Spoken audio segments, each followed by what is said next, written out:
একটি নগর সভ্যতা যার উপরে ভিত্তি করে ওই সমাজের ওই রাষ্ট্রের মানুষের সংস্কৃতি, মানুষের স্বাস্থ্য এবং আগামী জননিরাপত্তা। আমরা সাম্প্রতিক সময়ে দেখতে পাচ্ছি যে বাংলাদেশে পরিবেশ দূষণের কারণে, বিশেষ করে পরিবেশ দূষণের মধ্যে অনেকগুলো কারণ থাকলে উল্লেখযোগ্য কারণ হচ্ছে বায়ু দূষণ এবং শব্দ দূষণ। আর সাম্প্রতিক বছরগুলোতে বাংলাদেশের মানুষের জন্য একটি অভিশাপ হয়ে দেখা দিয়েছে, সেটি হচ্ছে পানি দূষণ। আমরা যদি লক্ষ্য করি যে একটি নগর সভ্যতা যেভাবে বিকশিত হওয়া দরকার, ঢাকা যে শহর আছে সেই শহরটি কিন্তু সেইভাবে গড়ে ওঠেনি এবং বছরের পর বছর একটি অবহেলিত এবং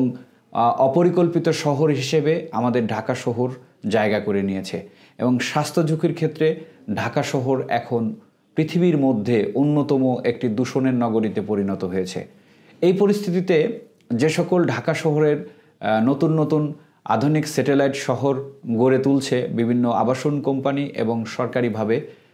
এই ক্ষেত্রে আমরা যদি একটি কাজ করতে পারি সেটি হচ্ছে এই বায়ু দূষণ, যে বায়ু দূষণের বিশেষ করে অন্যতম কারণগুলো যদি আমরা দেখি সেটি হচ্ছে গাছপালা কমে যাওয়ার ফলে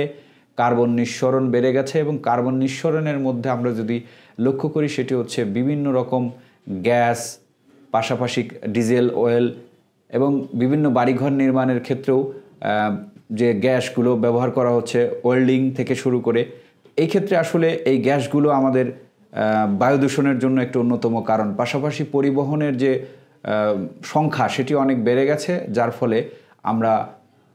পরিবহনের খাত থেকেও আমরা কিন্তু বায়ু দূষণের আমরা মুখোমুখি হচ্ছি। এক্ষেত্রে আমাদের সব কিছু মিলিয়ে ঢাকা শহরের সহ যে সকল উন্নত শহরগুলো গড়ে উঠছে প্রত্যেক জায়গাতেই ইমারত নির্মাণ করা হচ্ছে, সেখানে বালি থেকে শুরু করে মাটি দূষণ থেকে শুরু করে সব কিছুই বাতাসের মাধ্যমে ছড়িয়ে পড়ছে এবং বায়ু দূষণ কিন্তু প্রকট আকার ধারণ করছে। আমরা যদি এই বায়ু দূষণ থেকে আমরা যদি বিশেষ করে শহর অঞ্চলগুলোকে যদি আমরা রক্ষা করতে চাই, যেহেতু বাংলাদেশের ঢাকা শহর সহ প্রত্যেক শহরেই ইট পাথরের যে শহর নির্মাণ করা হচ্ছে সেখানে আমাদের গাছপালা কমে যাচ্ছে। যদি আমরা ঢাকা শহরের ক্ষেত্রে বলি সেটি হচ্ছে ঢাকা শহরের চারপাশ দিয়ে প্রায় 22 কিলোমিটার অঞ্চল জুড়ে আমাদের একটি সবুজ বেষ্টনী তৈরি করার কথা ছিল, তোরাগ নদী থেকে শুরু করে বুড়িগঙ্গা নদীর পাড় জুড়ে ঢাকার চারপাশে। সেই প্রকল্পটি কিন্তু মুখ থুবড়ে পড়েছে এবং ওয়াকওয়ে নির্মাণ করার ক্ষেত্রেও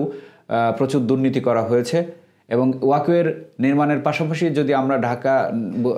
ঢাকার চারপাশে যে নদীগুলো আছে আমরা যদি নদী খননটা করে নদীর পাশ জুড়ে যদি আমরা সবুজ বেষ্টনী গড়ে তুলতে পারি তাহলে প্রায় 5 থেকে 6 ভাগ সবুজায়ন বৃদ্ধি করা সম্ভব, যা বায়ু দূষণ থেকে আমাদেরকে কমিয়ে আমাদের জনগণকে আমাদেরকে স্বাস্থ্য ঝুঁকি থেকে ফিরিয়ে আনতে পারে। এর ভিতরে যদি আমরা একটি সাম্প্রতিক সময়ে গবেষণা দেখি সেটি হচ্ছে বায়ু দূষণে প্রতি বছর প্রায় 1.5 লক্ষের কাছাকাছি মানুষ মারা যাচ্ছে এবং শ্বাসকষ্ট, অ্যাজমাজনিত রোগে এবং হার্ট অ্যাটাকের পরিমাণ বেড়ে গেছে। এই সংখ্যাটি কিন্তু নেহায়েত কম নাই। আমাদের বিশ্ব স্বাস্থ্য সংস্থার জরিপ অনুযায়ী প্রতি 100 জনে 30 জন আমাদের হার্ট অ্যাটাকের ঝুঁকিতে রয়েছে এবং শ্বাসকষ্টজনিত কারণে প্রায় 60 ভাগ ব্যক্তি আক্রান্ত, বিশেষ করে বায়ু দূষণের মাধ্যমে। আমরা এই অবস্থা থেকে যদি উত্তরণ ঘটাতে চাই তাহলে পরিবেশগত যে সমস্যাগুলো আছে, বিশেষ করে ঢাকা শহরে যে সকল পুকুর ছিল সেই পুকুরের পুনরায় খনন করা, পুকুর পাড়গুলো আরও আধুনিকায়ন করা এবং যে সকল পুকুরগুলো বেদখল হয়ে গেছে, ভরাট হয়ে গেছে সেগুলো উচ্ছেদ করা এবং যে লেকগুলো আমরা খনন করা দরকার এবং লেকের সৌন্দর্য বৃদ্ধি করা দরকার সেগুলো এবং সবুজায়ন বৃদ্ধি করা দরকার। মানুষকে বিনোদনের পরিবেশ দেওয়ার জন্য কৃত্রিম উপায়ে যে সকল বিনোদন পার্ক নির্মাণ করা হয়, অবশ্যই সেই বিনোদন পার্ক নির্মাণের ক্ষেত্রে যে সকল গাছপালাগুলো পুরাতন গাছপালা আছে সেই গাছপালাগুলো রেখে যাতে পার্কগুলো নির্মাণ করা হয়, পাশাপাশি উত্তরা এবং পূর্বাঞ্চলের যে প্রজেক্ট আছে সেই অঞ্চলগুলো জুড়ে সবুজায়ন বৃদ্ধি করার জন্য যেন কার্যকরী পদক্ষেপ গ্রহণ করা হয়। এবং যেহেতু বর্তমান যিনি উপদেষ্টা হিসেবে আছেন এই পরিবেশ খাতে, তিনি এই খাত নিয়েই দীর্ঘ সময় ধরে কাজ করছেন, এই বিষয়ে আমরা অবশ্যই একজন পরিবেশ কর্মী হিসেবে আমরা সুনির্দিষ্ট কিছু প্রস্তাবনা আমরা প্রত্যাশা করব এবং শুধু প্রস্তাবনায় নয়, এইগুলো যেন কার্যকরীভাবে বাস্তবায়ন হয় সেই ক্ষেত্রে যদি পরিবেশ কর্মী হিসেবে সহযোগিতা লাগে